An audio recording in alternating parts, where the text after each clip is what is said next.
Good afternoon, everybody. Welcome once again to Be My Own Boss podcast. I'm your host, Mike Hruby. We're keeping you up to date on the economics and politics of being your own boss as an independent contractor. The time is coming when this will be the hottest issue in D.C. That is not far away. Got two big things for you today. A little bit shorter format.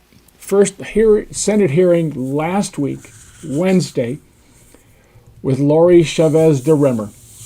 She did a great job, and it really got me thinking. She came across perfectly. She was poised, she was confident, she was personable with the senators, she was very patient, and she was, best of all, very articulate. I was very surprised how well she did. I think she did better than other Senate nominees, administration nominees that I have seen before the Senate. It was a bravura, performance. But there was an elephant in the room, and nobody took a look at it. And that was independent contractors. You, me, all the other ones of us.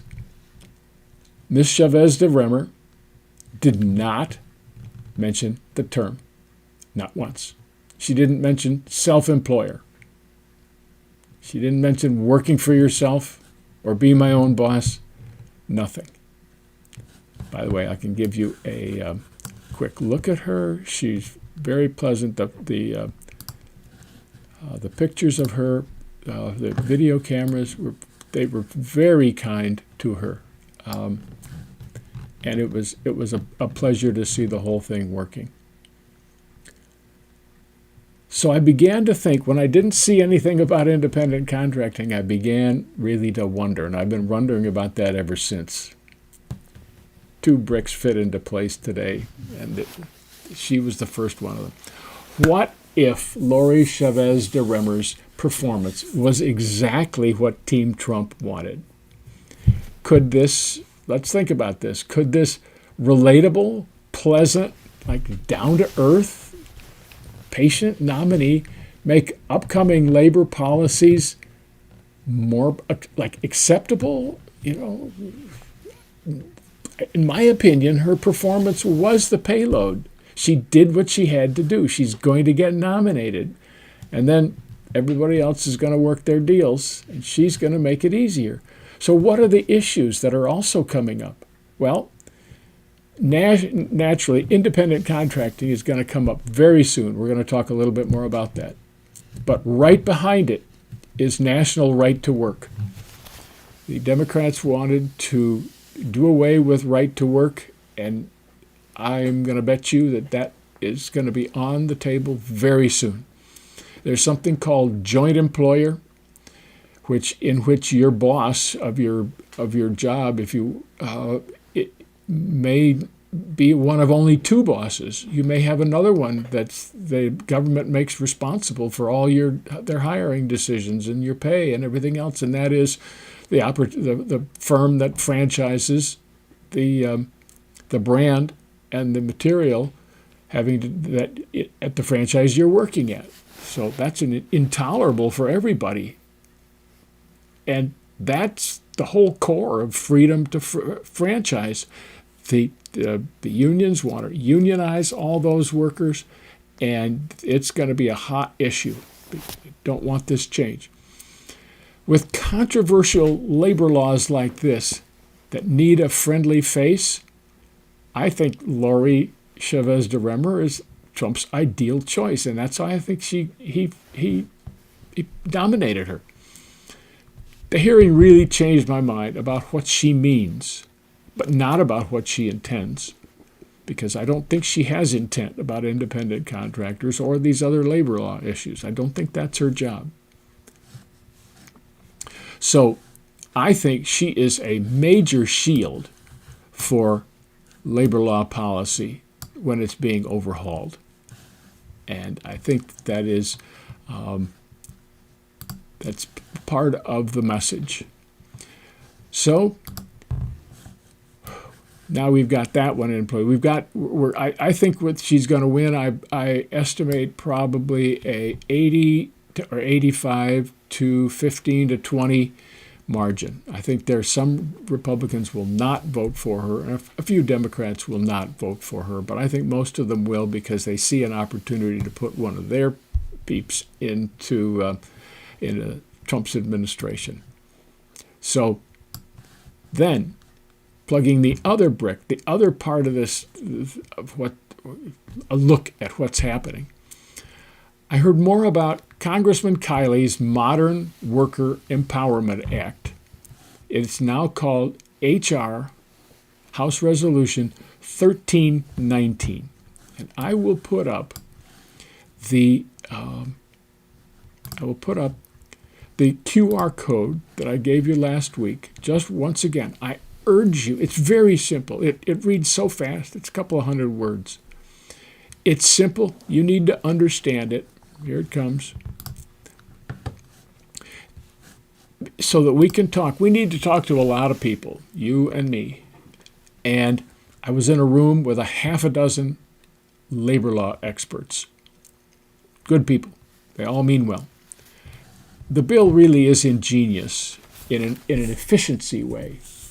It ditches very complex and very hostile Biden regulations that would basically guarantee that no one will be able to contract independently. Just no one, because you can't pass the kinds of hurdles that the Biden regulations put up, and you can't even detect them in advance. So it replaces those provisions of Biden's with two simple tests that the Trump administration installed as regulations at the end of Trump 45 in late 2020. One of those tests is control of how the work is done. Again, a simple statement, but it's still complicated. But this time it goes for us. And the second is opportunity for entrepreneurship. And that's a big mouthful. But those can be litigated and won. So this is an improvement. And I would call it, last week I called it genius. I think it's genius, but in the limited sense of it swaps one regulatory regime for another by legislation, and it does it quickly and compactly, and it's done now. So it will give us certainty now of what the new words are going to be. Now,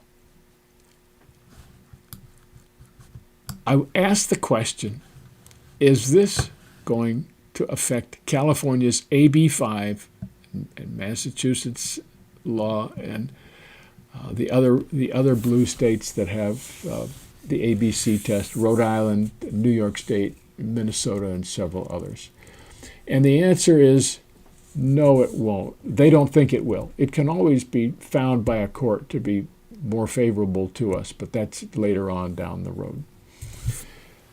What I think this is going to do, what the unions will do when this goes into effect, is they are going to speed up what has been a very successful blue state rollout, starting with California and then Massachusetts, Rhode Island, etc., of anti-independent contractor laws. Rhode Island made it a felony, for instance, to hire an independent contractor, and they did that deliberately to be able to arrest employers out of state and drag them into Rhode Island and put them in court with a criminal offense, jail time, and a huge fine. And that's their solution in Rhode Island. So that's truly scary. It's interstate. It's a usurpation of federal law. Well, that doesn't bother the guys who promoted it. Anyway, this bill, when you think about this and the fact that they haven't addressed anything on the intrastate issue, laws like California's, you have to sort of assure yourself, like, okay, I know where to put this. This is kind of a Washington solution. It'll solve a number of symptoms without solving the underlying problem. And people are going to ask you what the underlying problem. People ask me, if they're paying attention, what the underlying problem is. And the answer is, the biggest problem is that by omitting any opportunity for individual moms, individual musicians, and millions more individuals to express their preference to work as an independent contractor, to work self-employed, that's the opportunity that we need to open up. And I think we have a chance to do that with this law. The problem with that arises is that all the interpretations of the judges, the regulators, the plaintiffs' attorneys, and lawmakers will take precedent over the individual. And that's why it's a classic Washington problem. Washington has the hardest possible time handing over control and responsibility to anyone but itself. So you're here where the rubber meets the road, but this time you have people who are willing to listen to you in Washington. You have an energized bunch of co-workers, 76 million of them. A lot of them voted for this administration, and they've been very pleased with what they see. But there's no room for entrepreneurs to be their own boss. It's the basic test. It's the same phony game as the last 87 years. And this is the time to speak up and make sure that we win it. So what am I recommending we do? I think first of all, we have to exclude, we can't be silent or we're going to literally be dead. Washington will assume we don't care, we'll go along with whatever, that a partial move is as good as anything. I think we have to be really clear about this. There are people waiting to take advantage of us with this bill, even though it's a decent bill. I think we should work to pass it. And by that I mean finding this bill and then telling your congressman and your senator that you want this bill passed. We should concede nothing, meaning don't give up. They'll probably come for rideshare. They'll say, well, we can go along with this, they usually go along with this, but we need the rideshare. We need that. We need to organize anyone who's a driver. And there'll be something else. Nurses. Well, they wipe out in the medical. It doesn't matter. Translators. Scientists. There'll be something. They'll want us to concede. We don't have to concede. We have the administration. We have the presidency. We have the both chambers of Congress. This is our moment. And that's why I'm energized about this, and I'd like you to be energized too. We should also demand that they make improvements that solve our problems. They should put a point in this bill, add a point that says gives the individual the opportunity to check off that they want to use a number to be to work self-employed. That's possible. It's simple. They can add it. We have to demand it. So with those two asks, let's see what happens when we ask for more as we support this bill. So that's what I'm getting at. I've got the QR code is here. Take a snap, go back to the video, and let's get this thing passed. Let's get the ask out there, and I believe we can warm up this offer. But we've got to speak, we've got to ask for it. In line with this urgent need, I think the Be My Own Boss podcast is in the right place at the right time, and I'm thrilled to be here. I want to make an operating change with you. I want to put out shorter episodes like this, interpreting the news and the people involved, because we get high marks for doing both of those things, and I want to keep you informed and be more accessible with shorter episodes. So, with all that, let me take out the Kiley QR code, and I'm just going to say thank you so much for being with me today on this podcast. We're looking forward to more. We're looking forward to being our own boss. Our moment is here, and we will see you in the next episode. Thank you so much.